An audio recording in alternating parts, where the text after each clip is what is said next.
Lebanon's Hezbollah has confirmed that two of its top commanders are dead after an Israeli airstrike on Beirut. Lebanese health officials now put the death toll at 31. The Iranian foreign minister condemned the attack as criminal, but said Iran is not planning to take direct revenge against Israel. Still, there are fears of an all-out war between Israel and the Iranian-backed Hezbollah, which is designated a terrorist group by many countries. Alex Vatanka is founding director of the Iran program at the Middle East Institute in Washington. I asked him if Iran is backing down by saying it won't seek direct revenge. I wouldn't say necessarily they're backing down, but I think if you go back and look at the last almost year since the October 7th attack by Hamas on Israel and the Israeli response and invasion of Gaza, what the Iranian position has been is to avoid essentially two things: a regional war, and to make sure that certainly Iran doesn't get sucked into such a war. So I think that's the Iranian position as of today. I think the Iranians seem to believe that these Israeli attacks, as we've seen in the last week or so, are part of an Israeli plot, if you will, from Tehran's perspective, to drag Iran into that war. And by dragging Iran into a regional war, the Iranians fear the Americans will into that war. And that is certainly not something that Iran is interested in seeing happen. After the killing of Hamas's political chief, Ismail Haniyeh, in Tehran, Iran also vowed, or did rather, vow retaliation against Israel, but so far hadn't taken action. Is Iran preparing in some way for something else? Well, that's what they're saying. They're saying that the revenge will be coming, but they will pick the time and the location for that revenge. As you said, that was with Haniyeh back in July, and then you've had, the attacks in Lebanon now that also included the Iranian ambassador to Beirut being injured. Look, the Iranians have ways of hitting Israel, but again, from their point of view, is it worth it? Is a regional war right now worth it?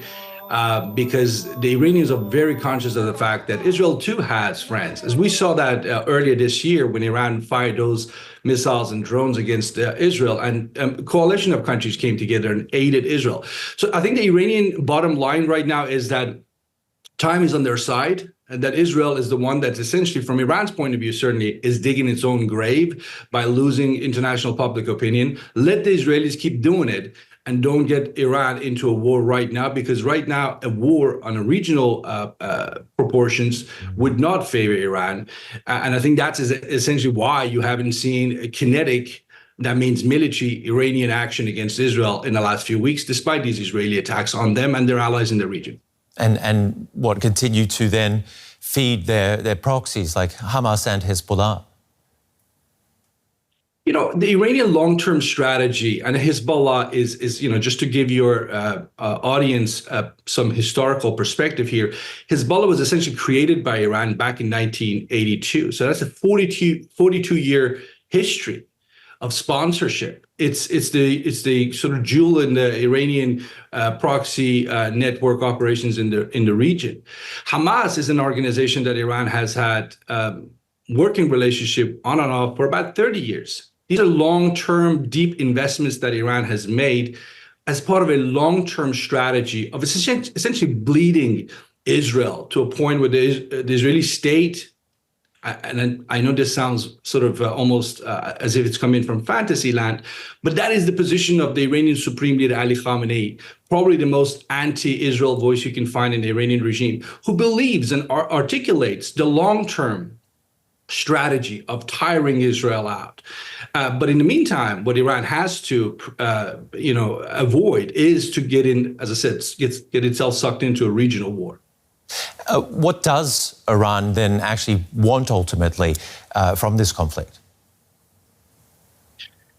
That's a great question. I'm not sure if the Iranians know, other than what I just said, which is this hope, this notion that Israel's not going to live to be 100 years old, that the country will essentially cease to exist. If you listen to Iranian regime messaging that's sort of aimed at the folks in the Middle East, they're talking about reverse Jewish migration, essentially that people that came from around the world to Israel decide to go home again, essentially. I think that's, as I said, fantasy land, but that's the Iranian position. They don't seem to have a credible solution for a long-term political, ending of this conflict in between Israel and the Palestinians. Alex, thank you very much for your analysis. Great having you here on DW. Thank you. Kirstine Ronn is from the London School of Economics Middle East Centre and joins us now. Israel has already said it's moving more troops from Gaza in the south to its northern border with Lebanon. Has this next phase of the war, as officials put it, already started? Well, we don't know yet. First of all, Israel's decision to launch a ground operation in Lebanon or not depends on different factors. It depends, obviously, on Hezbollah's next steps in the conflict, but it also depends on the outcome of internal discussions at the Israeli top level, because we know that since the beginning of this war, there have been voices within Israel's top that have argued that a ground invasion is the only viable strategy to pressure Hezbollah. At the same time, we know that Israel have other tools in their hands to pressure Hezbollah. And we saw that yesterday with the attack on Beirut, which, as you mentioned, targeted a building that hosted several top military commanders of Hezbollah. So the next steps remain still at this point uncertain. What other tools and options would you say they have? Well, Israel has, over the past months, conducted a series of targeted strikes assassinating or wounding top Hezbollah commanders. So there's no doubt Hezbollah has had to find replacements for some of its most important military leaders. And that is one strategy that has proven quite effective for Israel so far. Although Israel has not commented on the explosions in Beirut, and the rest of Lebanon, for that sake, on Tuesday and Wednesday, we can speculate that this is also a part of an Israeli strategy to weaken Hezbollah. So Israel has other tools than a ground invasion, definitely. And Anna, could you explain to viewers where the Lebanese military actually stands in all of this? Of course, we're talking about the militant group Hezbollah here at the moment.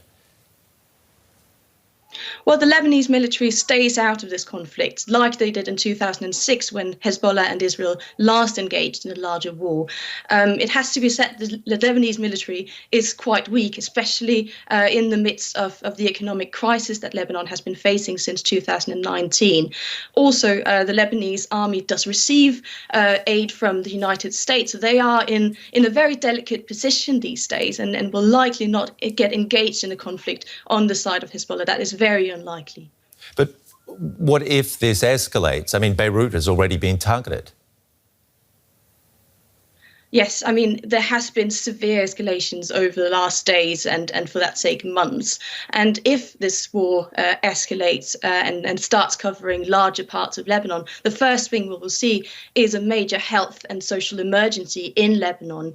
On Tuesday, we saw how the hospitals were overburdened with wounded. We had thousands of wounded coming into the clinics, and doctors and nurses were struggling to take care of them. And this is the most likely scenario we will see if this war expands, if Israel, for instance, conducts larger strikes on the southern suburbs of Beirut, as they did in 2006.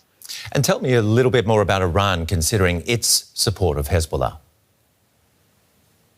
Yes, so Iran, if we look at Iran's actions throughout this conflict, they have signaled that Iran is clearly pursuing long-term goals rather than short-term. So they've been willing to sacrifice Hamas in Gaza. The question is whether also they're willing to sacrifice Hezbollah in Lebanon, because Hezbollah is a much more important ally for Iran. It's much more crucial for Iran to retain its status in the region. So if Hezbollah is brought to its knees by Israel, Iran will face a difficult dilemma between choosing to let one of its most important allies, if not its most important allies, get weakened severely, or enter more directly into the conflict to aid Hezbollah, but at the same time risk this larger war scenario, which, quite frankly, they're unlikely to gain from if the Americans choose to intervene on the Israeli side. Lastly, and just briefly, what about Hezbollah's relations with Hamas in Gaza? Well, we know that Hamas and Hezbollah have moved closer to each other throughout the past almost a year. We know that they're coordinating to some extent. Their spokespersons have said this officially, and we've seen pictures of Hamas officials meeting with Hezbollah officials in Lebanon. What happens at these meetings, we don't know. Of course, that's all very secret. So we don't know to which extent they're coordinating and how. What we can say is that there's a coordination taking place between Hamas, Hezbollah, and Iran's Revolutionary Guard Corps on probably a regular basis in Lebanon. Kirstine Ronn for us there. Thank you very much for providing us with your expertise. Well, we can now speak to Vali Nasr. He's Professor of International Affairs and Middle East Studies at the Johns Hopkins University School of Advanced International Studies. Welcome to DW. So could this loss of the two high-ranking commanders affect Hezbollah's strategic capabilities, or does this latest barrage of rockets fired at Israel show that they're, in fact, resilient enough to recover fairly quickly? There's no doubt that the pager attack and also the death of these commanders is a blow to Hezbollah at multiple levels for the morale of the organization, as well as shocking the organization and disrupting its operations.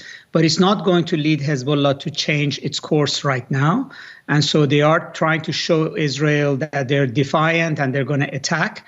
And Israel is going to keep the pressure up. My estimation is that Israel wants to force Hezbollah to move back north of the Litani River, stop attacking Israel, without Israel having a ceasefire in Gaza first. And that's a term that Hezbollah has in the past not been willing to accept. Well, Hezbollah is, of course, widely considered to be a proxy of Iran. But just how much operational control does Iran exert over Hezbollah's military decisions? Yes, Hezbollah is very close to Iran. Its military, its training, many things comes from Iran, and a lot of times it coordinates things with Iran. But at the same time, not every action that Hezbollah takes, particularly when it's directly attacked by Israel, is decided in Tehran. I think the larger issue is that neither Iran nor Hezbollah want a larger war, nor do they want to basically agree to terms that are dictated by Israel without a ceasefire in Gaza. Israel, on the other hand, wants to get what it wants in Lebanon without a ceasefire in Gaza, and wants to force Hezbollah to decouple Gaza from Lebanon. So we're sort of in a back and forth at this point. I don't think Iran and Hezbollah are yet at a stage where they would be willing to change their position. And so Israel is likely to keep escalating to force that issue. We heard Iran condemn the attack on Lebanon, but it did state that it does not plan to take direct revenge against Israel. What do you make of this statement? I think the Iranians understand that Israel is provoking both Hezbollah and Iran into actions that then could lead the United States to get involved in a war in the Middle East, into a larger war. It seems that Israel is less afraid of a larger war than Iran or Hezbollah. And Iran and Hezbollah don't want to continue to basically conduct the current conflict in the Middle East on terms that are dictated by Israel. And also, they're not ready. I mean, Israel clearly has capabilities that it has displayed in the pager attack that has shocked Iran and Hezbollah. And therefore, they don't want to enter into a prolonged conflict with Israel at this point. So they are showing a degree of patience. But Israel is testing that. Israel is deliberately, I think, escalating pressure on Hezbollah to force it to make a decision. Israel is hoping in the direction that Israel wants. That was Vali Nasr, Professor of International Affairs and Middle East Studies at Johns Hopkins University School of Advanced International Studies. We thank you for your time and for all of your insights.